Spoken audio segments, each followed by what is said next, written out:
What's going on, you guys? It's been a while since I've done one of these. I'm gonna try and get back into the swing of it and do it once a week. Just stuff that I'm reading. Um, a lot of the DVD type stuff. I can watch it online. By way of Netflix or streaming. Other ways. So it's kind of pointless to talk about DVDs. I'm working my way through different shows. The last season of The Office, uh, Comic Book Man. Um, Once we got The West Wing. I got into that when it was on. Try and get into Lost again. Just some other shows that I'm wanting to watch and movies and things like that. Um, but I have, let's see, one, two, three, four, five, six, seven. I have about 8 books I want to show you. And, I'm not reading all of these at once, obviously. But just kind of going to, give you an idea of what I'm kind of into lately. It's kind of a cool book. This is the Monty Python's Flying Circus, the complete and annotated. And by annotated, they mean there's a script, all sorts of pictures and stuff. The sidebar thing you see, 27, 28, 29, 30, 31, 32 on the right side. Throughout the script, literally, is little numbers, and those numbers coincide with little bonus stuff, I guess what you want to call it. Just little quirks and information, that kind of thing. Um, this is kind of a cool thing. Anyway, here's one by Stephanie Dowrick. I actually started it tonight, and it's called Seeking the Sacred, Transforming Our View of Ourselves and One Another. There's kind of a cool line. I'm not even 14 pages into this, so it's kind of, I'm just getting into it. But there's a quote from the Buddha, and it goes something like, however many holy words you read, however many holy words you speak, what good will they do you if you do not act on them? And that's kind of a cool thing, really. It's you can know verses and chapters and translations and religious doctrine, well, not religious doctrine, but you can know the Bible backwards and frontwards and upside down and from front to back and back to front. But if you don't know how to act on it, you don't know how to apply it. You're wasting space in your head, that kind of a thing. So it's kind of a really cool idea, and it's just helping you see yourself, the way that you really are, um, in a spiritual way. So it's kind of an interesting thing. I decided to pull the hair back with this one, um, just for giggles. Then I kind of saw Kurt Sutter-Dose, that kind of, little homage, I guess. Whatever. Um, this book's kind of cool. It goes with the Showtime series of the same name, and that show I'm going to get into. I think I'm at middle of this first season. I think there's only 4, so it's not very bad. Unlike Dexter, who has like 9. Thanks a lot, jerks. I've only seen like an episode of it. This one's by G.J. Meyer, M-U-Y-E-R, and it's simply called The Tudors. Tudors, what's that, like Tudors? Uh, it's just all about the Tudors and their dynasty they had, just the history of all of that. All of that. God, am I 13? That's a cool thing. This was by Mary Stewart. Library had, I think, like book 2 and book 3, and I wanted book 1 just because I'm not going to start it. That's kind of a big thing, that I'm into. Um, but this is a trilogy called the Merlin Trilogy, and the 3 books are the Crystal Cave, the Hollow Hills, and the Last Enchantment. And this is like Arthurian type of stories. Well, story. There's like 3 books it has here, but kind of a cool thing. I've gotten it before. I'm gonna try and read it, or at least get to it. This one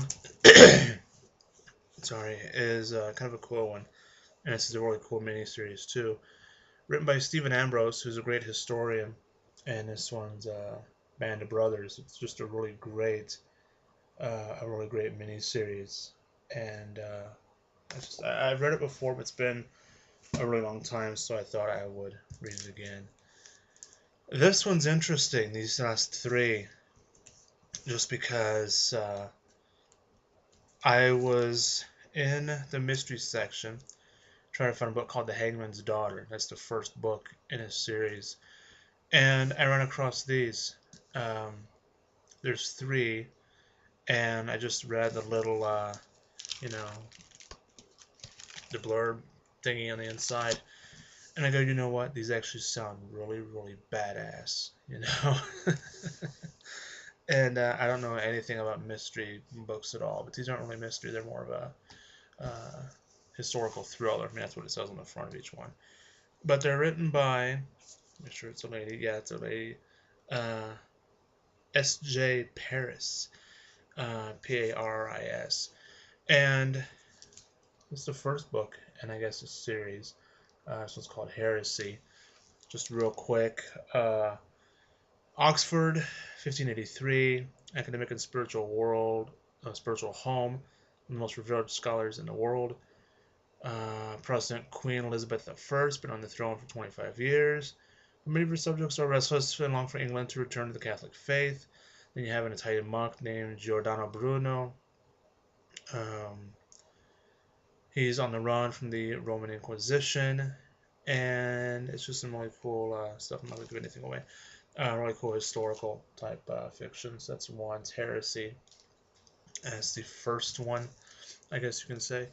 This one's the second book, and it's another one by Giordano Bruno.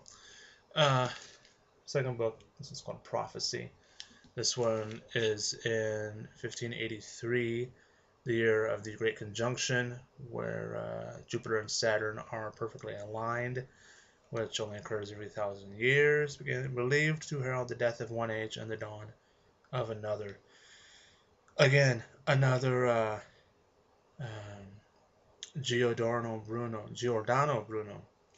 renegade monk, philosopher, all around badass dude.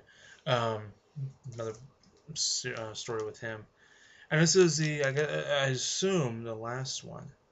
This all takes place in London. This is the summer of 1584. And this one is just simply called Sacrilege. I don't know if I showed this one, but make sure I do. That one's Prophecy.